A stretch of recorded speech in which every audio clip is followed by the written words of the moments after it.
নমস্কার বন্ধুরা, আজ আগস্ট মাসের প্রথম রবিবার।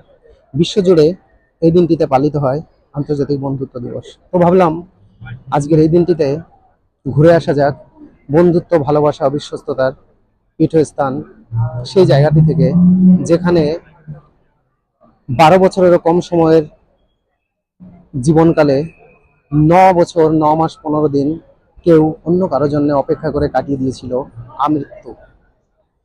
তো বন্ধুগণ, হ্যাঁ, সেই হাচিকো নামে বিখ্যাত কুকুরটার কথাই বলছি। আর এই সেই শিবুয়া স্টেশনের এন্ট্রান্স, যেখানে শেষবারের মতো ছেড়ে গেছিল প্রফেসর উয়েনো তাকে।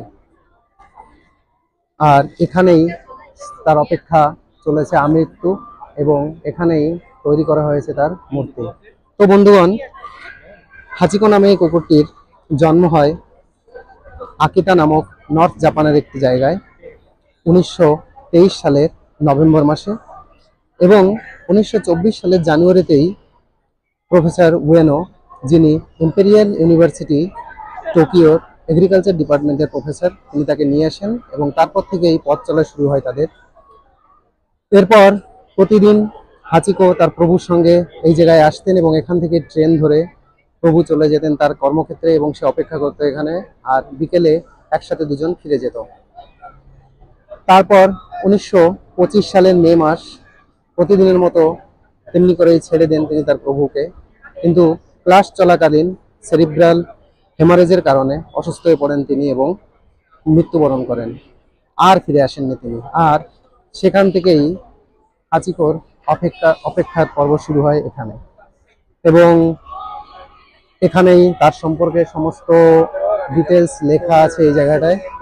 আর এখানে ব্রোঞ্জের তার মূর্তি তৈরি করা হয়েছে, এবং হাজার হাজার মানুষ প্রতিদিন এখানে তাকে দেখতে আসে। তো বন্ধুগণ,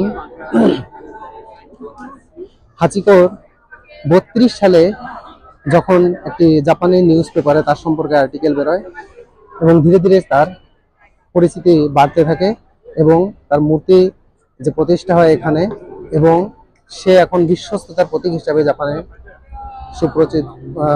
সুপরিচিত।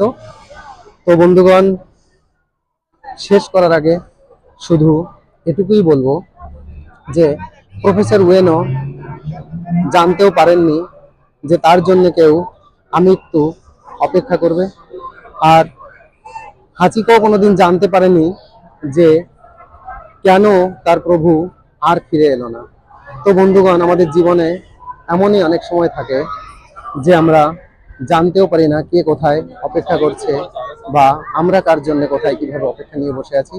তো বন্ধুগণ, কথা বলেই শেষ করব যে বন্ধুত্ব, ভালোবাসা, বিশ্বস্ততায় বাঁচুন এবং বাঁচতে দিন অন্যকে। ভালো থাকবেন। আরও একবার হাচিকোকে দেখিয়ে নিয়ে, এইটা হাচিকোর সেই মূর্তি, যেটা স্টেশনের অনেক কিছু চেঞ্জ হলেও, অনেক টেকনোলজির উন্নতি হলেও তেমনভাবেই রয়ে গেছে।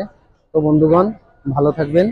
কথা হবে অন্য কোনো ভিডিওতে। আর এখান থেকে 2 কিলোমিটার দূরে হাচিকো এবং তার প্রভুকে সমাহিত করা আছে, যদি সেখানে দেখা হয় সেটাও দেখাবো। ভালো থাকবেন। নমস্কার, সুস্থ থাকবেন। Happy friendship day.